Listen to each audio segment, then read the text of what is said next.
Gusto ko magtayo ng negosyo pero natatakot ako. Hi guys, my name is Ai and I am a small business owner and a franchisor and also a content creator. And now I am here to help you guys overcome your fear of starting a business. Ibig sabihin, nasa stage ka na talaga na kailangan ko lang ng validation.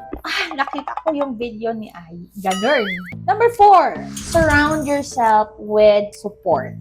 Napaka-valuable sa akin no support system, lalo-lalo na ng family. Nung nag-start ako, nandun yung family ng husband ko. Sobrang nakakagana na maging masipag kasi napapaligiran ka ng mga naniniwala sa'yo. So, surround yourself with that. Kasi pag isa sa family member mo, ay, bakit yung simulan na kaya mo ba? Mga ganong criticism, dun ka na mag-start na madagdagan yung fear mo. So, avoid those people. Or best, wag mo silang sharean ng idea mo. Bulatin mo na lang sila pag success ka na. Yun ang pinakamaganda. Kung napapanood mo to and you're in the situation na you're planning to start up a business, this is your sign na mag-start ka na ng business. But, like I said, make a roadmap. Plan ahead.